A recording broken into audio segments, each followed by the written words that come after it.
Ya, assalamualaikum warahmatullahi wabarakatuh. Baik, hari ini kita akan membahas tentang filariasis ya untuk pertemuan berikutnya tentang penyakit kaki gajah atau filariasis. Nah, apa sih filariasis ini? Jadi filariasis atau kaki gajah merupakan pembengkakan tungkai-tungkai yang diakibatkan karena infeksi cacing jenis filaria. Nah, cacing ini biasanya itu menyerang pembuluh getah bening dan ditularkan melalui gigitan nyamuk. Ya, jadi ada beberapa nyamuk yang merupakan vektor dari penyakit filaria ini. Kemudian secara klinis, ketika itu sudah ada manifestasi klinis selain tungkai, bagian tubuh lain seperti organ kelamin, lengan, dada juga dapat juga bisa mengalami pembengkakan. Kemudian sebelum timbul pembengkakan, kaki gajah ini tidak menimbulkan gejala yang spesifik sehingga seringkali pengobatannya terlambat. Jadi di dalam penyakit filariasis itu ada masa inkubasi yang cukup lama ya dari yang terkena terinfeksi cacing filaria pertama kali di dalam tubuhnya, kemudian memang tidak ada gejala yang spesifik walaupun di dalam tubuhnya terdapat mikrofilaria. Kemudian setelah berkembang menjadi cacing filaria dan kemudian menyumbat dari pembuluh getah bening dan akhirnya menjadikan pembengkakan, itu membutuhkan waktu yang cukup lama, sehingga seringkali sudah terlambat untuk bisa pengobatannya seringkali terlambat.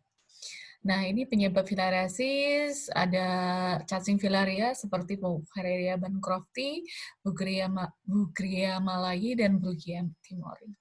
Kemudian cacing filaria masuk ke dalam tubuh melalui gigitan nyamuk. Jadi ada beberapa faktor pembawa dari cacing filaria, seperti Anopheles, Culex, Mansonia, dan Aedes. Jadi ini filariasis disebabkan oleh infeksi parasit yang diklasifikasikan sebagai nematoda dari keluarga Filariodidea. Nah, ini gambarannya ya, jadi gambaran dari daerah endemis bahwa ada beberapa daerah yang masih endemis dari penyakit filariasis.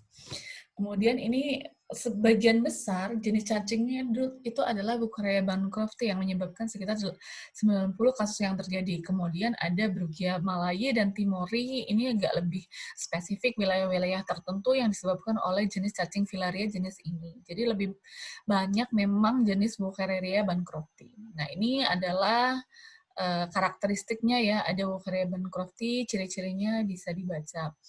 Jadi banyak tersebar di daerah beriklim tropis di seluruh dunia. Kemudian ini adalah Brugia malayi, terdapat di Asia, India, Jepang, termasuk juga Indonesia. Kemudian ini Timori memang banyak ditemukan yang tadi saya sebutkan bahwa lebih spesifik ya, banyak ditemukan di Indonesia bagian timur, Flores, Rote, Alor, dan beberapa pulau kecil di Nusa Tenggara Timur. Nah, ini faktornya tadi bahwa di Indonesia dengan iklim yang tropis dan banyak sekali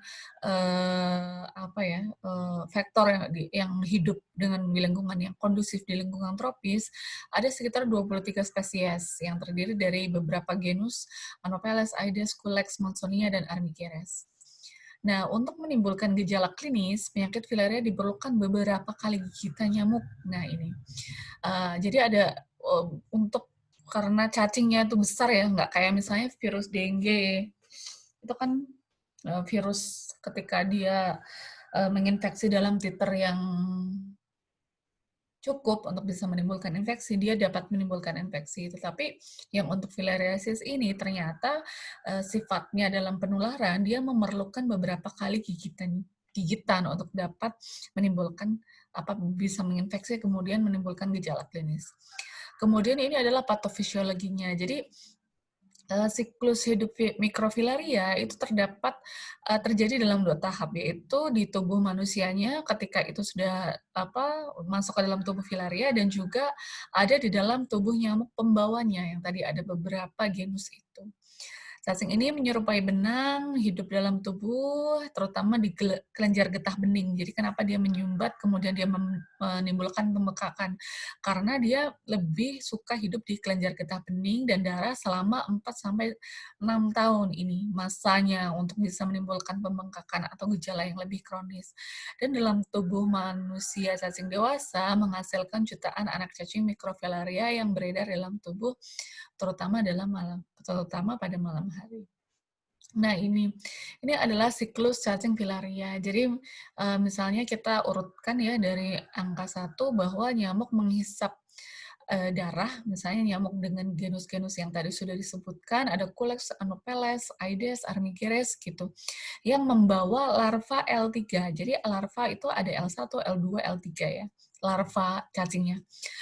Nyamuk yang menghisap darah, yang mempunyai larva, yang mengandung larva L3 yang di dalam kelenjar salivanya, kemudian menggigit manusia ya melalui kulitnya, kemudian berkembang. Yang nomor 2 adalah jadi ada stadium di tubuh manusia ya, di 2 itu cacing dewasa setelah L3 akan berkembang menjadi cacing dewasa yang ada di kelenjar limfe.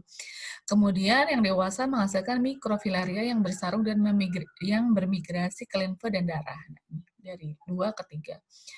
Kemudian ketika itu sudah di dalam darah gitu, kemudian ada nyamuk yang menghisap darah, yang kemudian mikrofilaria itu akan masuk ke dalam tubuh nyamuk gitu.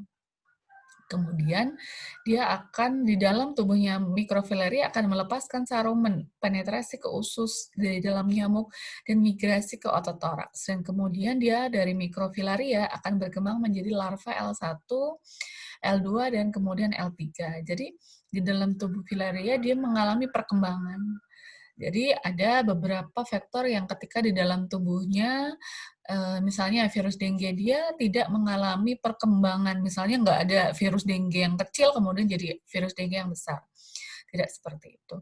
Tetapi ada juga faktor yang di dalam tubuhnya si agen penyakit itu dia mengalami perkembangan seperti juga terjadi pada siklus dari filariasis ini. Jadi tadi dari mikrofilaria berkembang menjadi L1, L2, dan L3 yang bermigrasi ke kepala dan ke proboscis nyamuk. Di proboscis nyamuk kemudian dia akan berulang lagi untuk bisa menginfeksi yang lain. Ini adalah siklus hidup cacing filaria seperti yang disebutkan, ada stadium di dalam tubuh nyamuk dan juga ada stadium di tubuh manusia.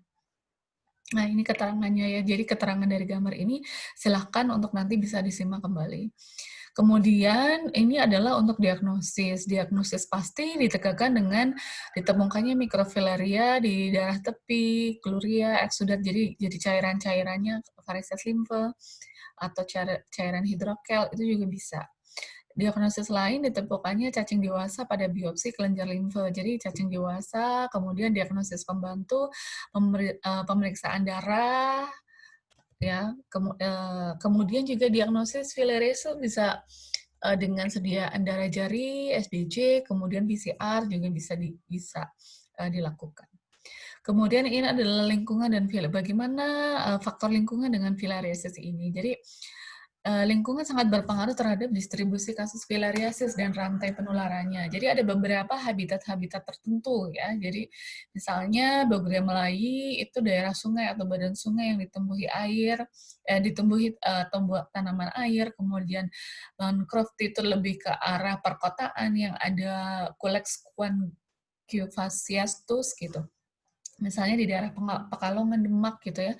Kalau misalnya saya penelitian di sana ada beberapa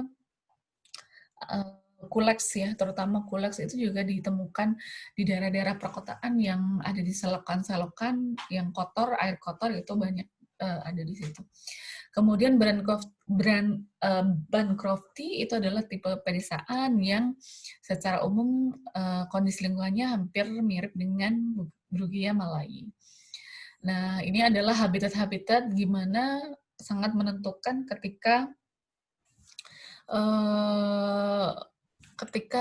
ada program-program pencegahan. Jadi Ini adalah pengendalian filariasis yang selama ini dilakukan ya. Jadi ada bulan di mana di daerah-daerah yang endemis ada pengobatan serentak. Kemudian ada dilakukan secara 5 tahun berturut-turut, bulan eliminasi kaki gajah. Ini adalah sudah yang diterapkan di beberapa daerah endemis filariasis, kemudian juga ada pemantauan secara berkala. Jadi dilihat mikrofilari rate-nya seberapa. Kalau misalnya lebih dari 1% berarti masih harus diwaspadai.